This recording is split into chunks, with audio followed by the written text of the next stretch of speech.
Hello बच्चों, कैसे हैं आप लोग। आपके पसंदीदा YouTube चैनल राष्ट्रीय धर्म में आप सभी लोगों का स्वागत है।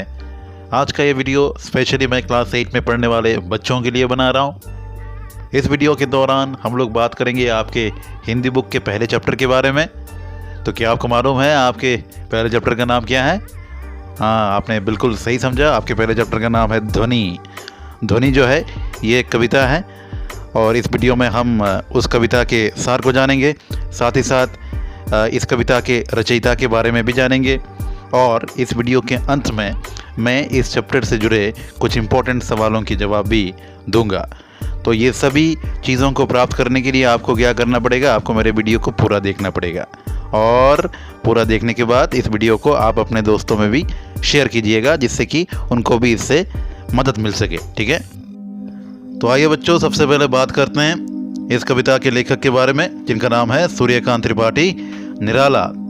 तो सूर्यकांत त्रिपाठी निराला का जन्म पश्चिम बंगाल के महिषादल रियासत में हुई और कब हुई? सन 1897 में। ठीक है, इनका परिवार दरअसल उन्नाव जिले के रहने वाले हैं।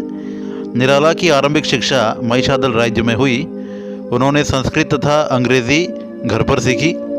बंगाल में रहने के कारण उनका बंगला पर असाधारण अधिकार था। उन्होंने हिंदी भाषा सरस्वती और मर्यादा पत्रिकाओं से सीखी। ठीक है, 14 वर्ष की आयु में उनका विवाह संपन्न हो गया था। उनका वैवाहिक जीवन सुखी नहीं रहा। उन्होंने जीवन में मृत्यु के दुख को बड़े नज़दीक से देखा है। युवावस्था में ही उनकी पत्नी की मृत्यु हो गई। उसके पश्चात पिता, चाचा और चचेरे भाई एक एक करके चल बसे। अंत में जब उनकी पुत्री सरोज भी काल के गाल में समा गई तो कवि का हृदय वेदना से टुक टुक हो गया। जीवन भर स्नेह के संघर्ष में जूझते जूझते सन 1961 में इनका देहांत हो गया। ठीक है, उनकी प्रमुख रचनाएं कौन कौन सी है?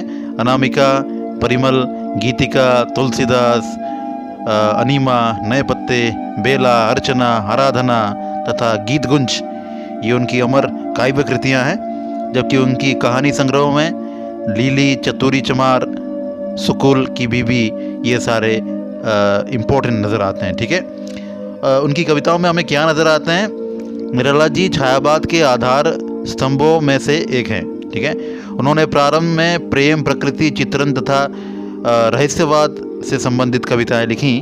बाद में वे प्रगतिवाद की ओर मुड़ गए। प्रगतिवाद साहित्य के अंतर्गत उन्होंने शोषकों के विरुद्ध क्रांति का बिगुल बजा दिया।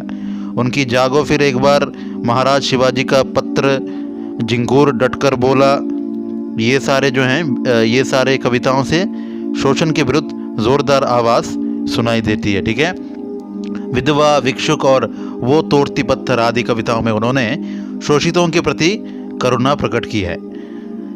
उनकी भाषा शैली उनकी कविताओं में भाषा शैली क्या नज़र आती है?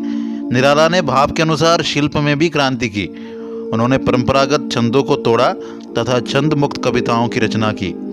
पहले उनका बहुत विरोध हुआ, परंतु बाद में हिंदी ने मानो उनकी लिख को अपना लिया। उनकी भाषा में संगीत का सरगम सुनाई देता है। ठीक है, उनकी बादल राग कविता मुक्त छंद होते हुए भी तबले की थाप सी गतिशील है। तो अभी बात करते हैं पाठ के विषय में बच्चों। ठीक है, ध्वनि। अभी ना होगा मेरा अंत, अभी अभी तो आया है मेरे वन में मृदुल बसंत। अभी ना होगा मेरा अंत, हरे हरे ये पात, डालियाँ कलियाँ कोमल गात, मैं ही अपना स्वप्न मृदुल कर फेरूंगा निद्रित कलियों पर। जगा एक प्रत्युष मनोहर, पुष्प पुष्प से तंद्रालस लाल सा खींच लूँगा मैं। अपने नवजीवन का अमृत सहर्ष सींच दूंगा मैं। द्वार दिखा दूंगा फिर उनको, है मेरे वे जहां आनंद, अभी ना होगा मेरा अंत। ध्वनि कविता में कवि निराला जी कह रहे हैं कि अभी तो उनके वसंत रूपी यौवन की शुरुआत ही हुई है, अभी उनका अंत नहीं होने वाला। प्रकृति के बारे में बताते हुए कवि कहते हैं कि हर तरफ हरियाली छाई है और पौधों पर खिली कलियां अभी तक सोई हुई है। कलियों के इशारे से यहाँ वो दुखी और परेशान लोगों की बात कर रहे हैं। आगे ध्वनि कविता में कवि निराला जी कहते हैं कि वो सूरज को आसमान में ले आएंगे और इन सोई कलियों को जगाएंगे अर्थात वो निराश और परेशान लोगों के ज़िंदगी को खुशियों और सुखों से भर देना चाहते हैं। इसके लिए वो अपनी खुशी और सुखों का दान करने हेतु भी तैयार हैं। कवि चाहते हैं कि दुनिया का हर इंसान सुखी रहे, इसीलिए ध्वनि कविता में वे कहते हैं कि जब तक वो हर इंसान का दुख और पीड़ा दूर नहीं कर देंगे तब तक उनका अंत नहीं होगा। तो आइए बच्चों, अभी बात करते हैं कि ऐसे कौन से सवाल हैं जिनको हमें इस चैप्टर से पढ़ना है। तो आपको सबसे पहले पढ़ना है कविता से भाग के तीनों सवालों को, क्वेश्चन नंबर 1, 2 और 3। साथ ही साथ आपको कविता से आगे भाग के तीनों सवालों को भी पढ़ना है। तो अगर आपको इन सवालों के जवाब ढूंढने हैं तो फिर आपको कहीं जाना नहीं है, आपको जाना है मेरे डिस्क्रिप्शन बॉक्स पर। मेरे डिस्क्रिप्शन बॉक्स पर मैंने इन जवाबों के लिंक को डाला है, आप उसे डाउनलोड कीजिए।